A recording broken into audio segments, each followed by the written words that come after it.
Pessoal, sendo recebido aqui no comando da 22ª Brigada de Infantaria de Selva, pelo novo comandante da Brigada, General João Roberto Goubert Damasceno. Não esqueci nada. Não, cara, quem mandou ter um nome grande, né? Bom dia, uma participação, tê-lo conosco, fazendo a sua estreia aqui no Conexão Brasília. Para nós sempre uma honra poder falar com um representante institucional do Exército Brasileiro, uma instituição tão presente, né, com a história do então território federal do Amapá e com o novel estado sendo aqui bem romântico. Verdade.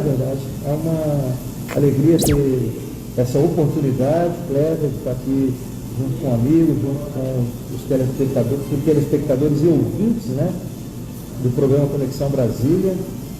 Me sinto em casa, estou tranquilo. Antes de servir no Amapá e vir para essa honrosa, destacada missão para a sua carreira, você já tinha passado pelo Amapá, tinha servido aqui, não? Eu não tinha servido no Amapá, mas como eu sou paraense, de Belém, já tinha vindo aqui algumas vezes, tanto a passeio quanto em missão operacional. Faixa de fronteira, né? A gente sempre tem algumas atividades. E para mim foi uma alegria quando, ao ser indicado para a promoção, eu soube que viria para cá, para a mais jovem brigada do Exército Brasileiro. Uma honra para mim mesmo. Tá aqui e a mais jovem brigada que está fazendo aniversário, né? São 5 anos agora? 5 anos, meia década, dia 29 de novembro é a data, né? Mas ao longo do ano nós vamos ter várias atividades que nós vamos conectar com o 5º aniversário da brigada. Bom, a gente fez esse projeto aqui de falar de assuntos federais, nosso telespectador, nosso internauta, nossos ouvintes da rádio, foram ao longo dos anos acompanhando a concepção, a definição da sede da brigada, que foi uma outra parte também ruidosa, mas que o lado operacional acabou prevalecendo, e as pessoas foram acompanhando, principalmente em linhas gerais. Eu sei que uma característica de um militar que passa a vida dando instrução é ser didático. A gente costuma dizer de maneira bem singela que uma brigada é a reunião de 3 batalhões. 3 a 5, para ser bem preciso. 3 a 5. Tudo depende de onde ela se situa, qual é a composição e as necessidades para aquela região. Então nós temos brigadas com 5 batalhões e tem também brigadas com outras unidades, né? Na verdade, entendendo o conceito da brigada, ela precisa ser uma organização modular. Ela tem que se autossustentar em operações e, dependendo da região, ela pode ter uma composição diferente. Você pega, por exemplo, uma brigada blindada, ela vai precisar ter meios blindados. Aqui na Amazônia não caberiam esses meios blindados. A gente precisa muito mais de meios aeromóveis e meios fluviais. Meios fluviais podem ser orgânicos, meios aeromóveis, como helicópteros, aeronaves, nós podemos receber ou da Força Aérea Brasileira ou do próprio Exército Brasileiro. Então a nossa brigada, ela tem uma composição ternária, com 3 batalhões e uma companhia de comando ainda, é por ela ser nova mesmo. Talvez não tenhamos outros batalhões no futuro, mas certamente um dia teremos cavalaria, teremos engenharia, poderemos ter artilharia. E em fevereiro agora, recente, mês passado, tivemos a ativação dos pelotões de polícia do Exército, de comunicações de selva e o pelotão leve de manutenção e transporte, que seria aí o embrião logístico da brigada.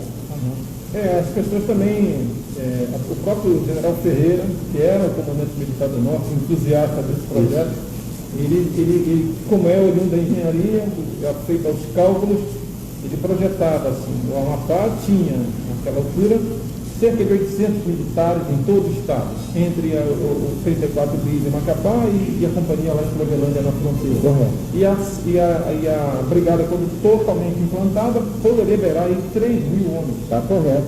3 mil integrantes, né? Isso, e sem contar os batalhões de Belém e os de São Luís. Né? Sem contar com esse efetivo. Sem contar, porque aqui, atualmente na guarnição, a gente tem algo em torno de 1.100, entre 1.100 e 1.200 militares, somando a companhia de comando, mais o comando da brigada e os 3 pelotões recentemente ativados, soma-se ao efetivo do batalhão e da CEF. Então, no Amapá, a gente já passa de 1.100 homens. Como faltam aqui ainda, como eu disse, engenharia, cavalaria, artilharia e mais estruturas logísticas, esse efetivo realmente vai passar de 2.000 no futuro. Pode ser que demore um pouquinho. Um exemplo recente agora, para esse ano, começam as obras do nosso posto médico da guarnição. Então, que o atendimento mais de 1.500 veteranos, inativos, pensionistas, que se somam aos militares da ativa, vai melhorar bastante. E o posto médico também tem um efetivo, né? De especialistas ali.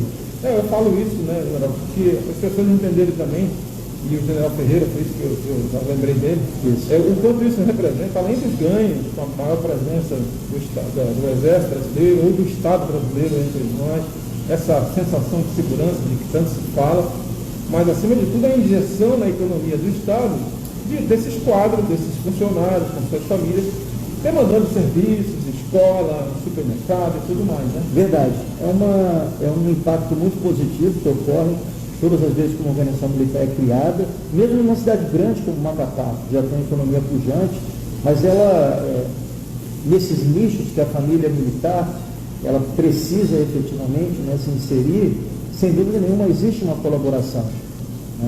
Eu mesmo tenho 2 filhos, um de 10 e 25 anos, os 2 estão em escolas, obviamente, e as demandas familiares são grandes de todo esse pessoal.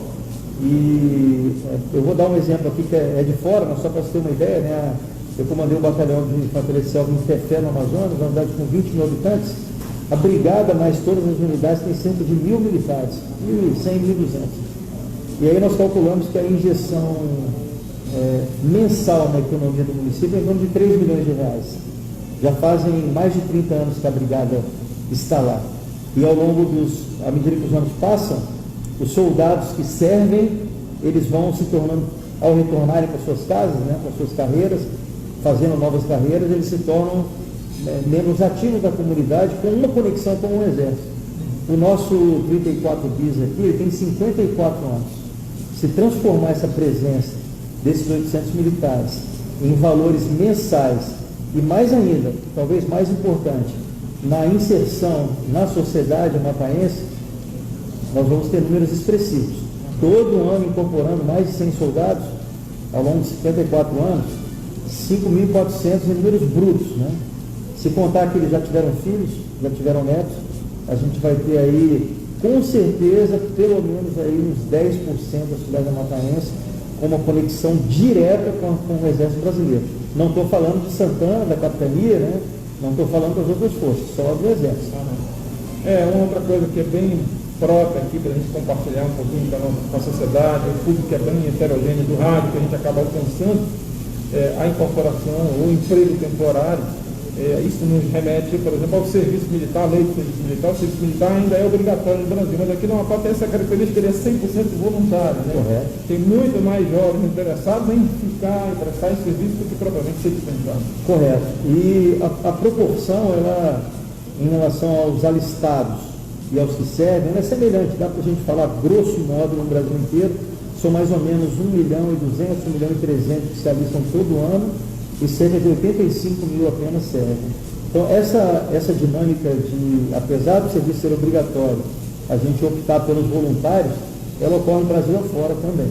Aqui, sem dúvida nenhuma, eu tenho certeza, verifiquei isso aí, 100% dos nossos jovens recrutos, mais de 200 recrutos incorporados esse ano, são voluntários para estar conosco. Bom, virando a página, ao lado operacional agora, se for possível, claro, para o senhor compartilhar com a gente, o Ministério da Defesa, a defesa do Brasil, de modo geral, não só com a criação, a maior presença do Exército através de uma brigada entre nós, mas recentemente a própria destacamento aeronáutica fez investimentos importantes no sistema de vigilância da Amazônia, o CIVAM, a Marinha do Brasil, não com a divisão, mas com uma criação, o projeto de uma nova esquadra saindo lá dos domínios do Rio de Janeiro, vindo mais ao norte, ao nordeste, do ponto de vista dessa virada do milênio e as atenções que passam a se voltar nesse ano, que é diferente, um ano que nós temos um conflito bélico mundial, sobre a missão, general, que preconiza a sua vinda para cá e a missão de estar hoje na Amazônia. Bom, quando a gente fala em uma brigada, como eu disse, é uma grande unidade modular, que tem a capacidade de se sustentar em operações. A gente olha para a foz do Amazonas, essa região que não é simplesmente o ponto onde o rio aqui encontra o mar, subindo aqui em direção ao norte e passa aqui à frente de Macapá, nossa foz do Amazonas, mas toda uma região, né, que na verdade ela vem desde o Maranhão, as influências, né, do Grande Rio, passando por Belém, aqui em Macapá, e todo o litoral do estado do Amapá. É só a gente observar a conformação desse litoral. E a região da Brigada, a área de operações da Brigada, ela tem em torno de 811 mil quilômetros quadrados.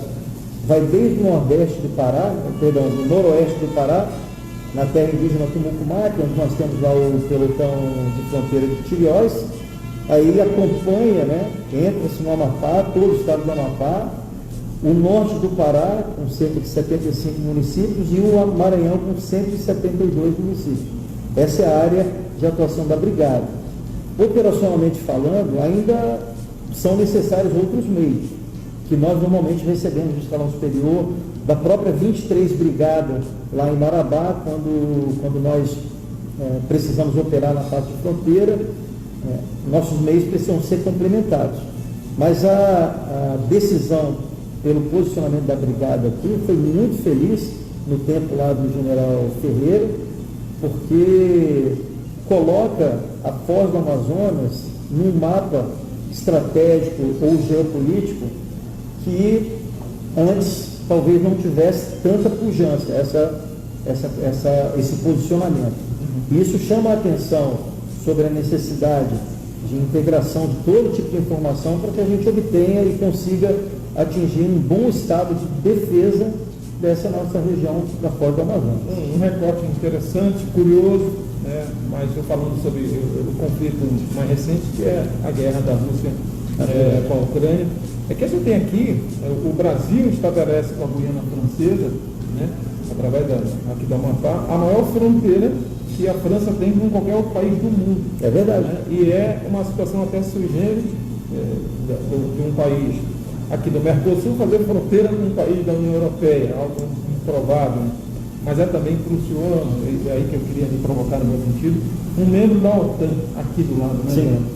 Bom, nós sabemos, historicamente, Brasil e França são países aliados, amigos, diplomaticamente alinhados, sem dúvida nenhuma disso. A prova principal é que, antes da Segunda Guerra Mundial, nós tínhamos a missão militar francesa aqui. Então, a influência da escola francesa, a escola militar francesa, ela sempre foi grande no nosso exército. Naquele tempo, né, toda a parte de liderança, que é belíssima, né, na história francesa, influenciou bastante o nosso exército. Depois da Segunda Guerra Mundial, com a partida da missão militar francesa, houve um realinhamento, isso aí é natural, pelas características continentais do nosso país, houve um realinhamento doutrinário na direção de se buscar uma doutrina nossa autóctone mesmo. A nossa doutrina de operações na selva, por exemplo, existem países que tentam copiá-la, inclusive.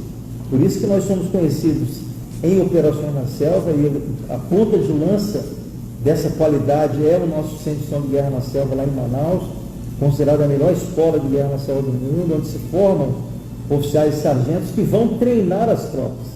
Então, observe, esse status geopolítico de termos um membro da OTAN do outro lado da fronteira, ele é excepcional para nós, no sentido em que nós não temos nenhuma preocupação.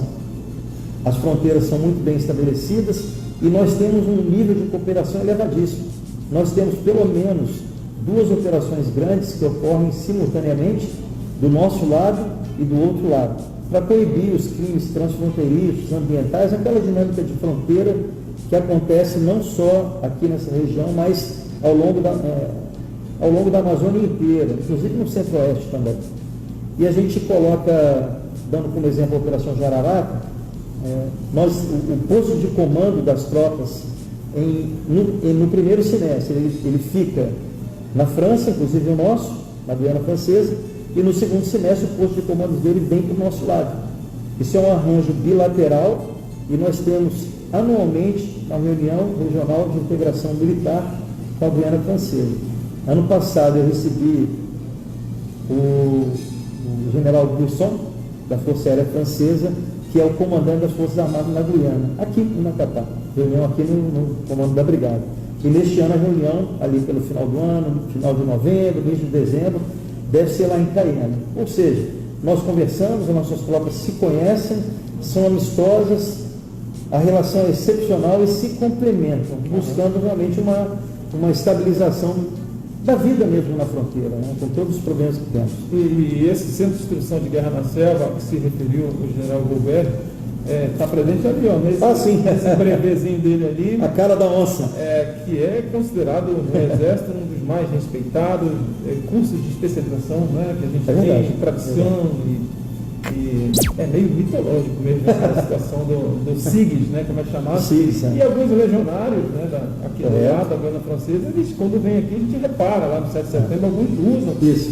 E me ocorreu uma vez perguntar para um colega seu, cara, o Exército Brasileiro recebe tropas estrangeiras para fazer o curso de guerra na selva lá em Manaus.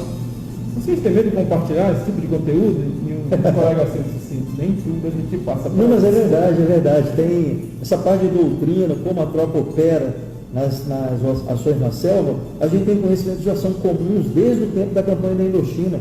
Se recuar mais, né, todas as situações onde houve combate, na selva, na Birmânia, em outros mais. A própria guerra do Vietnã é emblemática.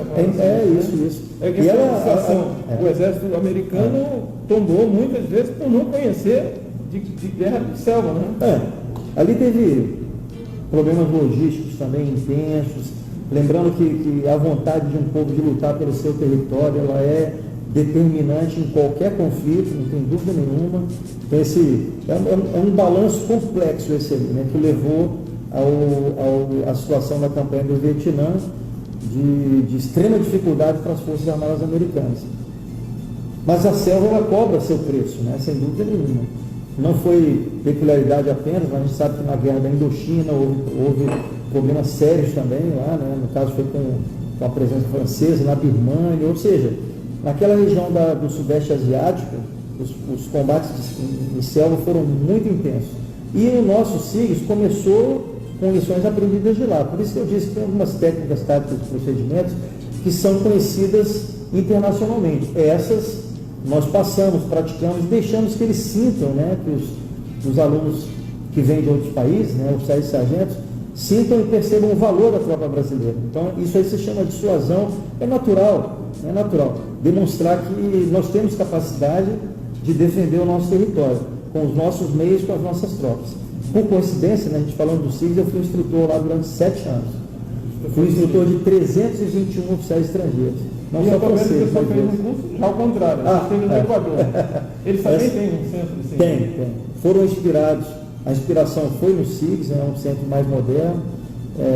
Ele tem um contexto um pouco diferente, né? O curso deles se chama Tigres, e tem a fase de selva com 7 semanas, a fase de tigre com 7 semanas. A primeira fase mais técnica e a segunda fase operacional. E para eles é obrigatório. O segundo tenente não é promovido a primeiro tenente se não termina esse curso. Então, para eles é um curso de formação. Para nós é de especialização, realmente. É bem diferente. Foi um prêmio que o Exército me deu, mas enquanto eu estava lá, com mochila, capacete, número na cabeça, não parecia prêmio não, viu? A relação, eles copiaram muito bem da gente. Sempre honrosas, né, nas missões, claro, os ativos militares, a possibilidade de servir ao Brasil, ao nosso país, numa outra nação, é sempre muito valioso. Né? Verdade. Olha, a gente agradece, passou rapidinho aqui. Não fique tanto tempo sem vir ao Conexão. Vamos ver se da próxima vez a gente faz na próxima... no rádio, ao vivo, podendo interagir com a sociedade. A sua presença, a presença de um oficial general entre nós, é uma nova figura, um novo ente que passou a fazer parte da nossa sociedade. Os coronéis, né, quando o Macapá tinha apenas um batalhão, era a missão dos coronéis que vinham comandar esse batalhão, ser o representante institucional do Exército. Agora cabe a um general, que sabe o que você vai fazer, da vida corrida, da agenda, muito atribulado. Mas, sem dúvida alguma, foi uma honra para a gente poder bater um papinho com o senhor hoje e aprender um pouco mais sobre o 5º ano de aniversário da 22ª Brigada de Infantaria de Serra. Meu nome, do nosso time todo aí, o nosso agradecimento. Muito obrigado, Kleber. A gente fica mais uma vez feliz em ter participado. O Amapá é um belíssimo estado, um estado com potencial talvez ainda não dimensionado no seu tamanho, está em processo de entender, que se entenda as riquezas que esse estado tem. Já me apaixonei, né? Acho que o açaí do Amapá é melhor que o açaí de Belém, do Pará. Os paraenses podem brigar comigo por isso, Mas é a realidade, aqui todo açaí é açaí de várzea, né? Me perdoe a Cairu, que me marcou uma época onde você trabalhei em Belém, mas os nossos clientes. Também. Não vou fazer propaganda, mas eu já fui em todas, né? Já fui em todas, eu também confirmo. É o açaí onde a gente compra, é o açaí da várzea, é o açaí, né, que a gente chama açaí das ilhas, né? Lá em Belém a gente não precisa se preocupar com isso não. Muito honrado, mais uma vez, com essa oportunidade, sim. Estou lhe devendo, na próxima, vamos na rádio, vamos interagir com o pessoal. Muito bem, você pode ajudar a gente a fazer as produções, pode mandar uma sugestão para a gente. Nosso WhatsApp é 96, o DDD 991570022. Portal Conexão Brasília, o Amapá e o Poder. Até qualquer hora, pessoal. Selva.